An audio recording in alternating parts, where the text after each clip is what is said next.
السلام علیکم ناظرین، آپ دیکھ رہے ہیں بی نیوز اور میں ہوں آپ کا میزبان حضر اسلان۔ چلیے بڑھتے ہیں آج کی اہم خبروں کی طرف۔ ناظرین، آج ہم بات کریں گے ان اہم خبروں پر۔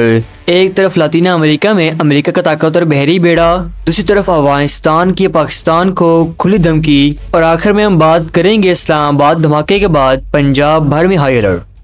خطہ لاطینہ امریکہ میں ایک نیا محاذ، امریکہ کا سب سے طاقتور اور جدید ترین جنگی بحری بیڑا U S S Gerald Ford لاطینہ امریکہ کے پانیوں میں داخل ہو چکا ہے، جس سے خطے میں کشیدگی نئی انتہا کو پہنچ گئی ہے، خاص طور پر وینزویلا کے ساتھ۔ امریکہ نے اپنے جدید ترین اور دنیا کے سب سے بڑے U S Gerald R Ford طیارہ برادری بحری جہاز کو لاطینہ امریکہ کے علاقے میں تعینات کر دیا ہے۔ امریکہ کام کے مطابق یہ قدم منشیات کی سمگلنگ کے خلاف کارروائی کے نام پر اٹھایا گیا ہے، لیکن اس تعیناتی نے وینزویلا کے صدر نکولو مادروس اور امریکہ کے درمیان تناؤ کو خطرناک حد تک بڑھا دیا ہے۔ یہ تعیناتی صدر ڈونلڈ ٹرمپ کے حکم پر کی گئی، جنہوں نے گزشتہ ماہ اس مشن کو منظوری دی تھی۔ فورڈ کے ساتھ اب 8 جنگی جہاز، ایک ایٹمی آبدوز اور F-35 اسٹیلتھ طیارے بھی کیریبین خطے میں موجود ہیں، یعنی خطے میں ایک بڑی امریکی فوجی طاقت جمع ہو چکی ہے۔ پینٹاگون کے مطابق یہ بیڑا منشیات کی ترسیل روکنے اور بین الاقوامی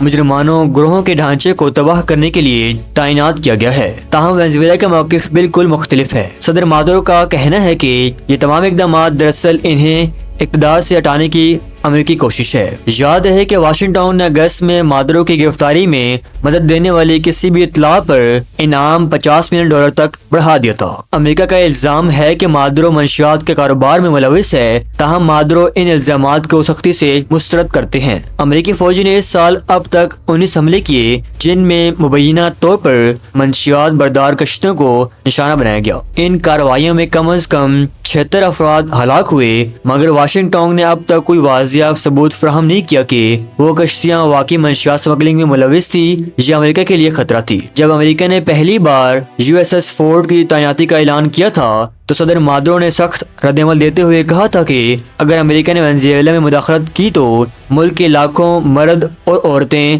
بندوقیں اٹھا کر سڑکوں پر نکل آئیں گے۔ خطے میں کشیدگی صرف وینزویلا اور امریکہ کے درمیان نہیں رہی، بلکہ وینزویلا کے پڑوسی کولمبیا کے ساتھ بھی تعلقات تناؤ کا شکار ہو گئے ہیں۔ حالیہ ہفتوں میں امریکی صدر ٹرمپ اور کولمبیا صدر گوستاو پیٹرو کے درمیان بیانات کا تبادلہ صورتحال کو مزید پیچیدہ بنا رہا ہے۔ اسی دوران وینزویلا نے بھی جوابی اقدام کے طور پر ایک بڑی فوجی مشق اور ملک کی تعیناتی کا اعلان کیا ہے۔ وینزویلا کی وزارت دفاع نے بیان میں کہا ہے کہ زمینی، فضائی، بحری، دریاوی اور میزائل فورسز سمیت عوامی ملیشیا کو بھی فعال کر دیا گیا ہے۔ وینزویلا کے سرکاری ٹی وی نے فوجی کمانڈرز کی تقریر کے مناظر نشر کیے، جن میں ملک کے مختلف صوبوں میں تیاریوں کی خبریں دی گئی۔ اگرچہ تجزیہ کاروں کے مطابق وینزویلا میں اس نوعیت کے اعلان عام ہیں اور اکثر اوقات عملی سطح پر بڑے پیمانے کی تعیناتی دیکھنے میں نہیں آتی، تاہم اس بار صورتحال کچھ مختلف محسوس ہو رہی ہے، کیونکہ خطے میں امریکہ کی بڑی بحری موجودگی نے سب کو چونکا کر دیا ہے۔ اب سوال یہ ہے کہ امریکہ واقعی منشیات کے نیٹ ورک توڑنے کے لیے اتنی بڑی فوجی طاقت لاطینہ امریکہ میں اتار رہا ہے، یا یہ کسی بڑے جغرافی سیاسی کھیل کا آغاز ہے؟ آنے والے دنوں میں خطے کی صورتحال اور عالمی رد عمل بہت اہمیت اختیار کرنے والا ہے۔ کابل سے آج ایک اہم بیان سامنے آیا ہے، جس میں افغان حکام نے واضح طور پر کہا ہے کہ اگر پاکستان کی طرف سے افغانستان پر کسی قسم کا حملہ ہوا تو اس کا فوری اور براہ راست جواب دیا جائے گا۔ غیر ملکی خبر رساں ایجنسی کے مطابق طالبان حکومت نے پاکستان کے خلاف ممکنہ فوجی کارروائی کا عندیہ دیا ہے۔ افغان حکام نے کہا ہے کہ اگر پاکستان نے کسی بھی کارروائی کی کوشش کی تو افغان اسلام آباد کو براہ راست نشانہ بنائے گا۔ ان کا کہنا ہے کہ اب افغان حکومت نے اپنی جوابی حملے کی پالیسی واضح کر دی ہے، یعنی کسی بھی حملے کی صورت میں رد عمل فوراً اور براہ راست ہوگا۔ افغان حکام کا کہنا ہے کہ وہ مذاکرات کے لیے سنجیدہ اور پرعزم ہیں، لیکن ان کے مطابق پاکستانی وفد نے مذاکرات کے دوران غیر سنجیدہ رویہ اپنایا، جس کے باعث تعلقات میں کشیدگی بڑھ گئی ہے۔ دوسری طرف افغان کے اندر ایک اور معاملہ سامنے آیا ہے۔ افغان پولیس اکیڈمی کی پاسنگ آؤٹ پیریڈ کے دوران پاکستان مخالف ترانے پڑھے گئے۔ سیکورٹی ذرائع کے مطابق ان ترانوں میں اسلام آباد کو آگ لگانے اور لاہور میں جھنڈے گاڑنے جیسے اشتعال انگیز الفاظ شامل تھے۔ یہ ترانے افغانستان کی سرکاری تقریب میں پڑھے گئے، جس پر پاکستان کے سیکورٹی حلقوں نے تشویش کا اظہار کیا ہے۔ ان کا کہنا ہے کہ اس طرح کے اشتعال انگیز گانے دونوں ممالک کے درمیان تعلقات کو مزید خراب کر سکتے ہیں۔ اس کے علاوہ طالبان حکومت کے وزیر نور اللہ نوری نے 7 نومبر کو ایک بیان میں سندھ اور پنجاب کو دھمکی دی تھی۔ ذرائع کے مطابق طالبان انٹیلیجنس سے منسلک ڈیجیٹل میڈیا پلیٹ فارمز نے بھی کئی بار اسلام آباد پر حملے کی دھمکیاں دی ہیں۔ یوں دیکھا جائے تو افغان حکام کے حالیہ بیانات، ان کے ذرائع کی دھمکیاں اور سرکاری تقریبات میں پڑھے جانے والے اشتعال انگیز ترانے سب اس بات کی نشاندہی کرتی ہیں کہ افغانستان اور پاکستان کے تعلقات اس وقت شدید تناؤ کا شکار ہے۔